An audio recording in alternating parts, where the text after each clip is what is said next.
State Representative Kim Fawcett, and you're here today with me for an episode of Our Town. Our Town is a public access television show here in Fairfield, and it's just an opportunity for all of us to get to know our local leaders a little bit better. Today I have with me Assistant Fire Chief Tracy. We just went through the different titles that are in town, but you're Assistant Fire Chief, and thank you so much for joining me. Well, thank you for having me, Kim. It's a pleasure. And first, I just mentioned to you, I wanted to just talk a little bit how you became a firefighter, because it's kind of an interesting story. I always thought you weren't always a firefighter. You had a different career. I had a couple of careers. I had actually put myself through school playing guitar in the local clubs around State College.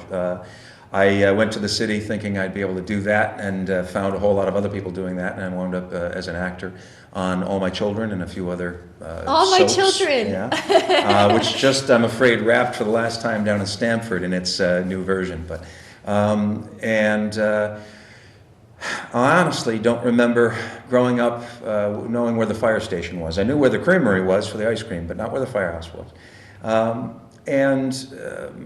In terms of how I got into the fire service, my landlord in Westport was a fire inspector at the time that I moved there, became fire chief, and had recommended that I ought to take the fire test. And I laughed. I said, I have a union theater company, equity theater company in Greenwich. I have a soap opera role. I'm good. On a national, I'm good. Thank you, though. And a few months later, he needed someone to cover for a maternity leave of a dispatcher, a civilian dispatcher. So I came in and picked it up, and I found everything that I'd been looking for in the theater. I found a family in the brotherhood of the fire service. I found a different event every day. It was always different, not a cubicle.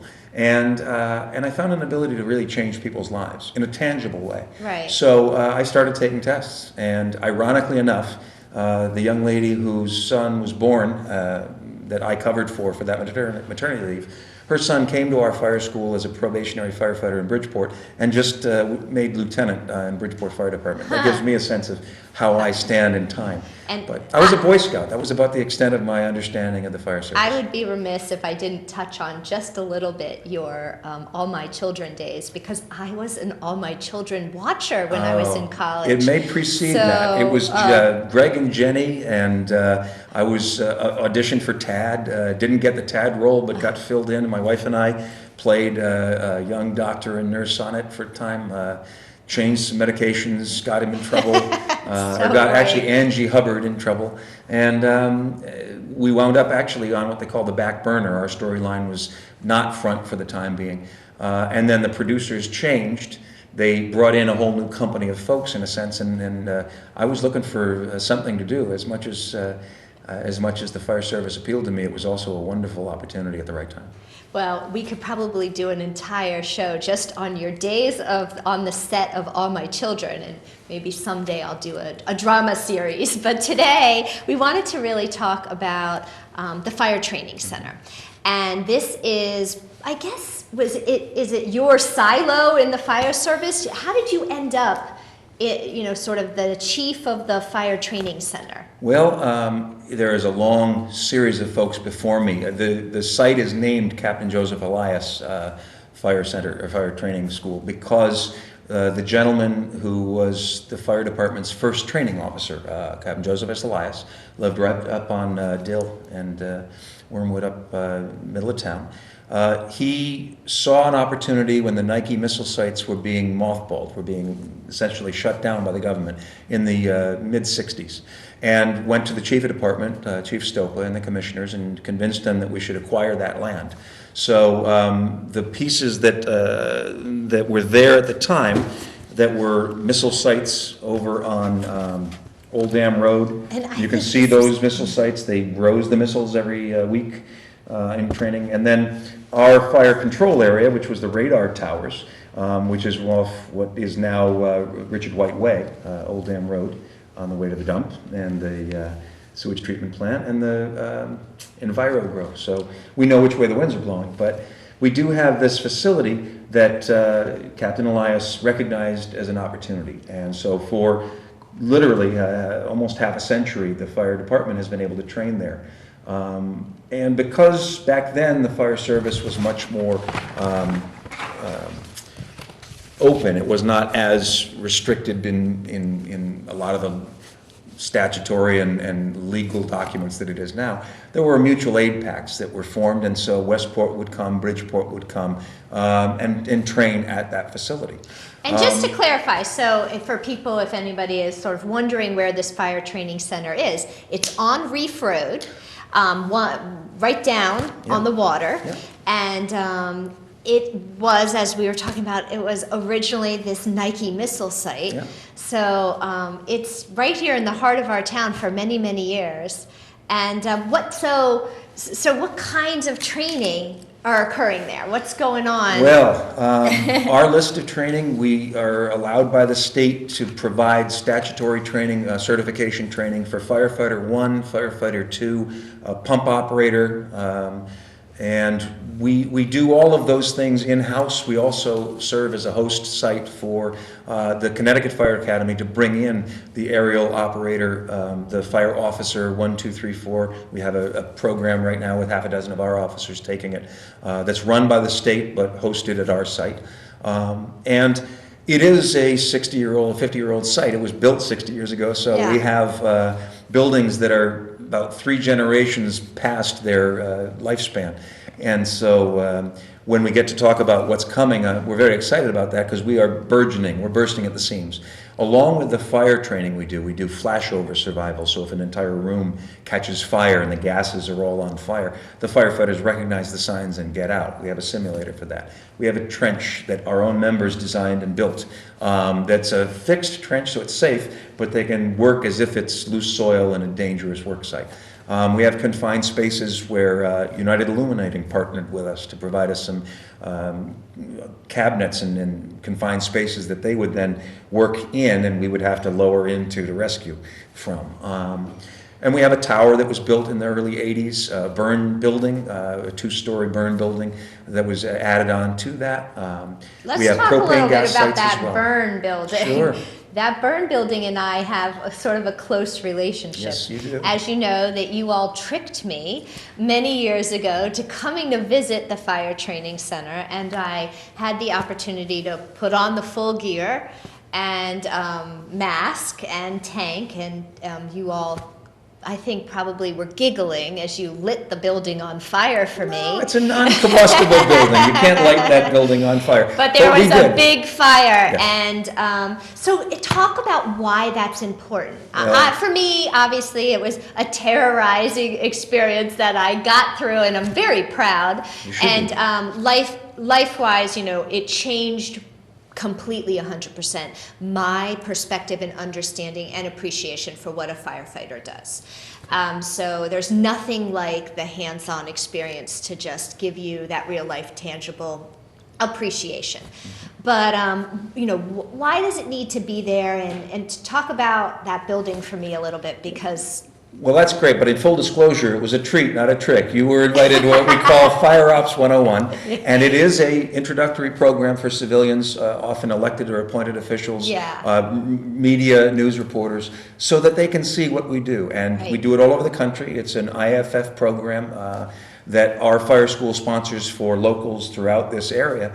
And we ask folks like you and your peers, our first selectmen, the last few in fact, to come through and make forcible entry, slamming a sledge and a Halligan and an axe into a building to try and see how to get that door open. Right. Crawl into that fire, drag a hose line and put that fire out. Climb to the roof and cut a hole into the roof to ventilate the poisonous gases and the hot smoke. And extricate a patient from a vehicle and help to perform medical treatment on them. We do all that so that the civilians, in a course of half a day, get a sense of what we do every day.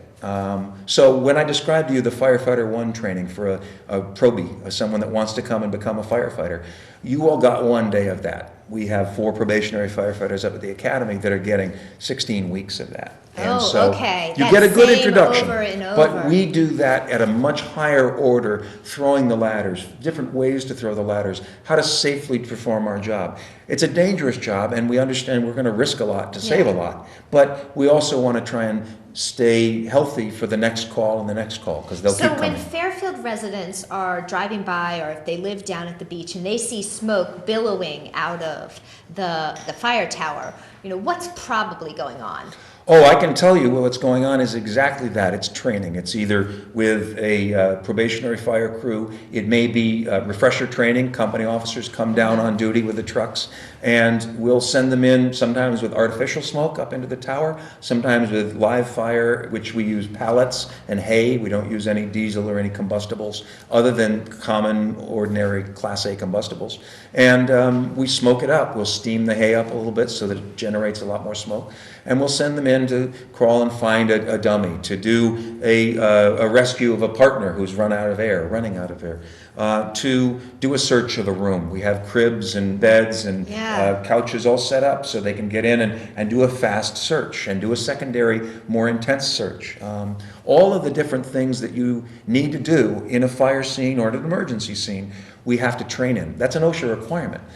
We need to go through any tool that we might use, any procedure that we might have, and have practiced it within that year before we're going to perform it. So if it's a train accident on a Metro North line, a boat fire out in the middle of Long Island Sound, or someone's home fully engulfed, we need to have trained in how to respond to those things. Because it's not our emergency, it's an emergency we need to remediate. Right. Now, on the other side of the training center lot, there is a building with a wood roof that you can climb up on through some obstacles and take a chainsaw and chain into the building from above.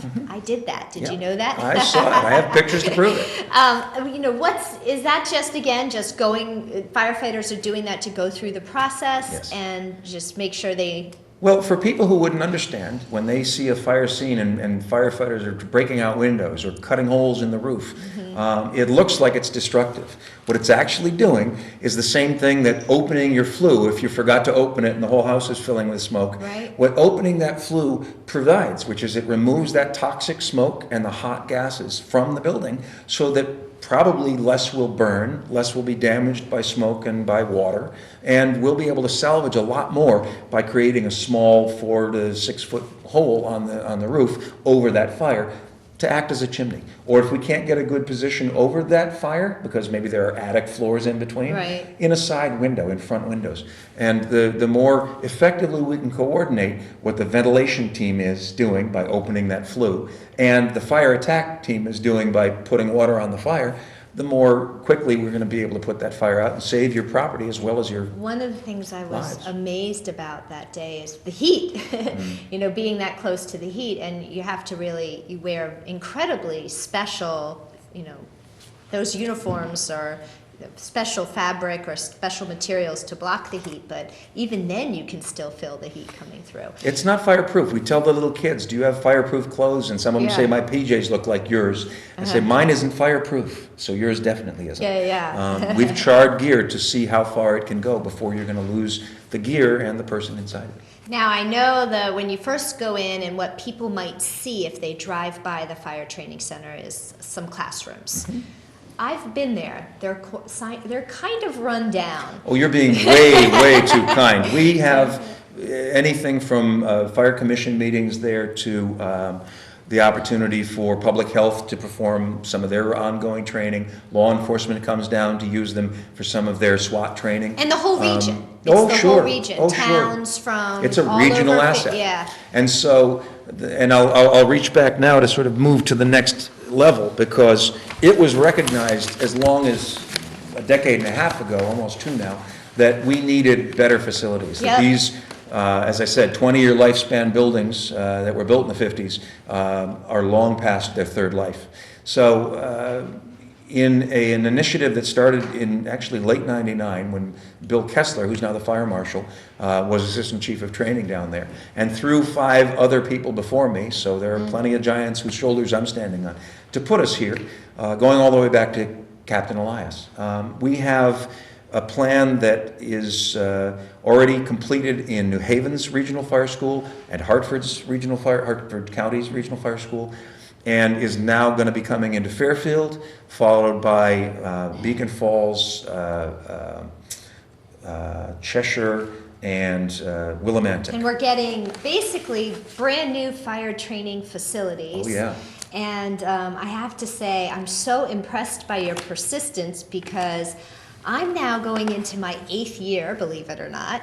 And I remember when you called me just after I was elected to introduce yourself to me and to talk about these plans for this new fire training center. So here we are, jump forward 7 or 8 years, and we finally have the plans and the funding. Yes, no, we do, and I'll explain it because it's a little complicated. Of course, I have to laugh because this is a 5-year plan that was initiated after a study that the Connecticut General Assembly funded back in 2001, which was completed in '02. So when we met, it was probably supposed to have been completed for all 8 schools throughout the state. But that plan essentially required that a lot of site work be done, a lot of preparation. This was landfill site down at the entire area down there, plus the military complex that was down there. They needed to ensure that it was safely clean.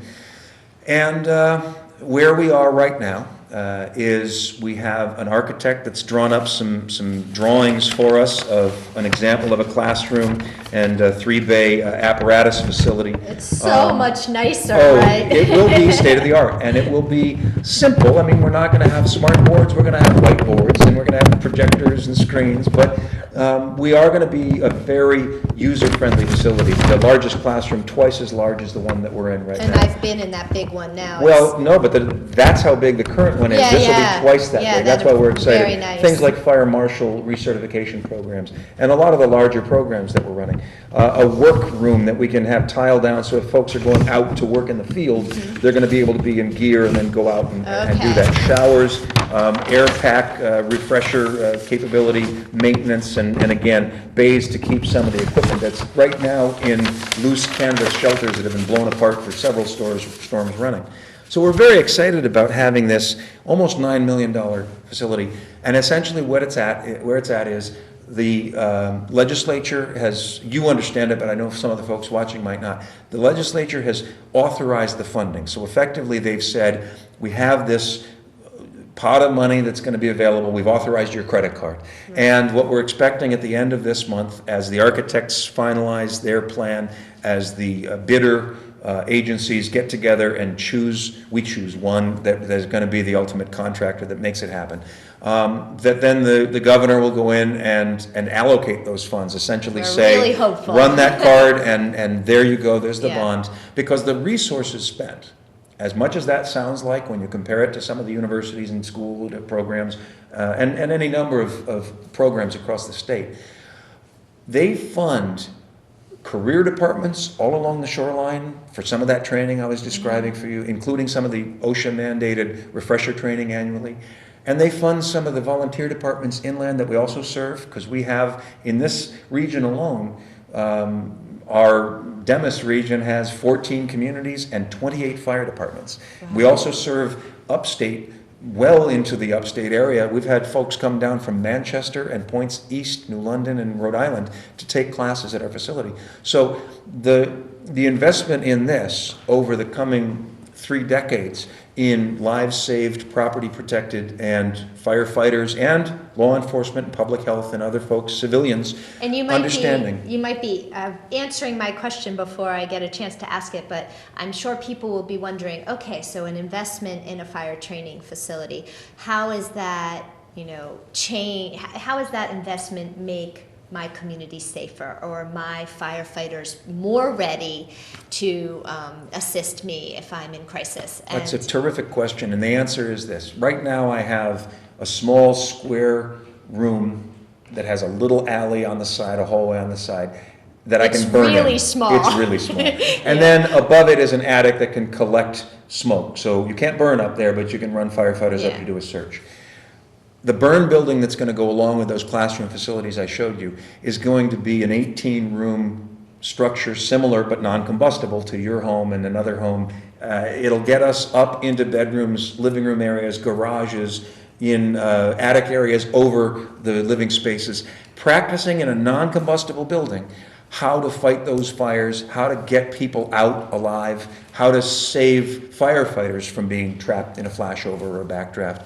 All of those things, the lives saved, it's kind of like that commercial, priceless. I can't put a price on one life saved, much less how many this regional school serves. And Fairfield residents, and really residents throughout the region, but Fairfield residents can know that their firefighters are going to be even better trained, maybe even some of the best trained. Well, I'd like to think so. That means when you come to our houses in crisis, you're ready for a number of different I believe that to be challenges. true. I'll be very straight with you. I've seen firefighters from the biggest cities through the smallest communities, and I find that Fairfields are up there with any one of them. I would put any team of Fairfield firefighters in any scenario that we have, not the high-rise Manhattan skyline fires, but anything that we normally have, I'd put our firefighters up against any other team and expect an excellent outcome. So the other piece that you're saying, and this came up actually when the Board of Finance was asking about this, we made an early presentation we had to remediate some soil that was down there. We do serve with other communities. Bridgeport has trucks in town. Whenever we have a large fire, they're covering our stations. They're responding to our other emergencies. Westport on that side of town. Easton. We were just in Easton the other day responding to them and doing mutual aid, as I described, going back to Ben Franklin. So the fact that this entire region is served by this facility serves every Fairfielder. But there's an additional benefit.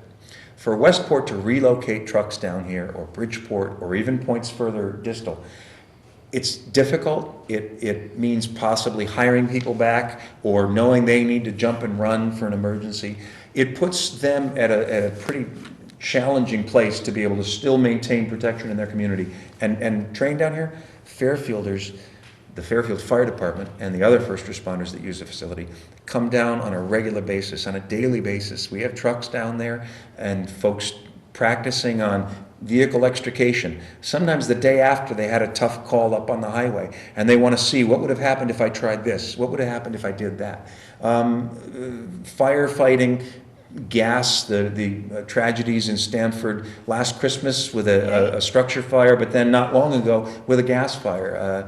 Those kinds of emergency responses we need to practice in, because as one of my predecessors, Scott Bisson, liked to say and has on our logo, you fight the way you train. And if we are going to go in and fight a fire, we need to have trained to have done the right thing. And if we find something doesn't work in training, we can modify it. If we find something doesn't work out here, lives are at stake. Yeah, and recently I had the opportunity to visit the Fire Training Center just a month or so ago, and they actually had set up their entire, I guess you would call it like the technology infrastructure that goes along with coordinating a response to a crisis. And that is all technology that's evolved really mostly since 2009-11, 2001. And I was just wondering, I mean, that's obviously not hands-on training in a smoke building, but it is hands-on training because coordinating the technology and the communications is so important. So what were they doing that day? Well, I'll give you an example because you just mentioned the smoke building. We have a thermal imaging camera that can transmit an image out to those vans. So you could have a firefighter inside or at a hazmat projecting an image out to the command vans. And we've had them in action very recently in this community. The Metro North crash, the Bronson Road hazmat incident. Oh, right. We had multiple agencies in a unified command, local, state, federal agents, all operating together in those facilities so that, and that was what you were seeing practiced there. Right. We don't see what happened on 9/11, where law enforcement knew some information, fire knew other information, but they weren't able to communicate it. That's what those things exist for, so that we're interoperable, we're more effective, and I don't think there's a community better served by its interoperability with police and fire than this community, because we work so well. Chief Fellner, Chief McNamara have been cooperating and collaborating as their personnel have for a very, very long time. Well, and I think a lot of residents in town, they just see that massive mobile command center, maybe they see it once a year during the parade, right? They don't really know that it's a piece of infrastructure that really goes into action. Well, that's a terrific piece. I'll give you that example. example. When it was sitting in front of a residential area in Greenfield Hill, we were able to communicate to any agency. If we needed to bring in different units at different levels, state, Right. local, federal, we were going to be able to patch into any one of them, bring the officers into that command post, and we had a major in charge of the intelligence center up in Hartford sitting in our command post, just as if he was in a major incident at the clean energy explosion. Right. The exact same technology coming to bear, and again, training here so that everybody understands how to use it and what resources are there, so that when you need it at 3 o'clock in the morning, everybody is on the same page. You're not meeting each other for the very first time and learning how it's used at that emergency scene. It's amazing. It's amazing what you all do.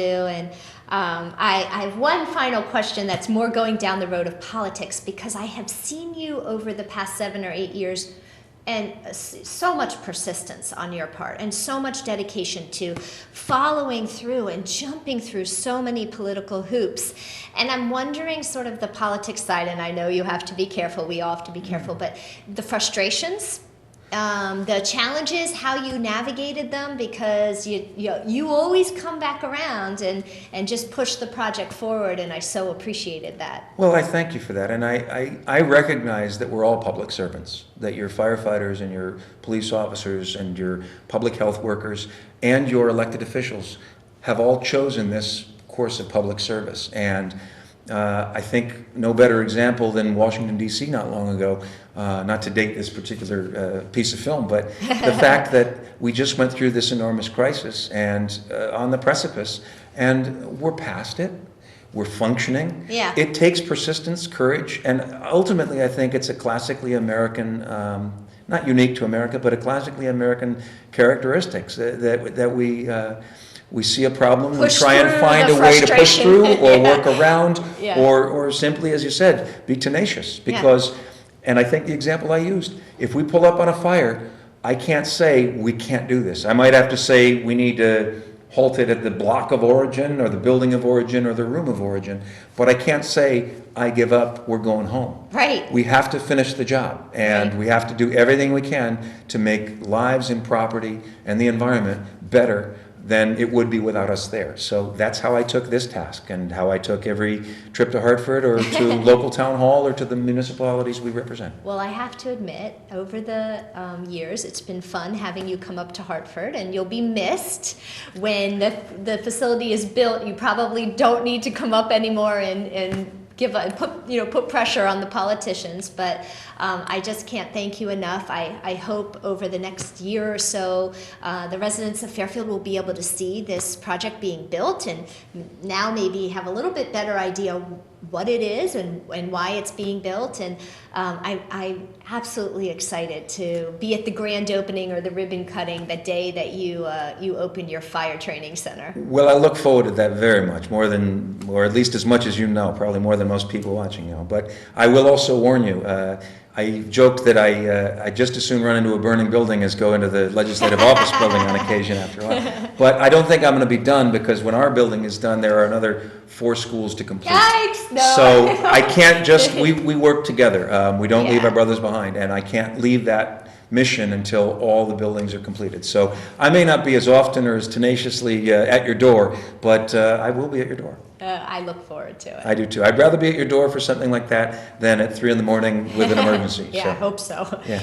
Well, thank you very much for spending a few minutes with us today, learning about the Fairfield Fire Training Center, and hopefully, like I said, in the coming months and over the next year, you'll see that new facility built, and now you have a little better idea what's going on down there.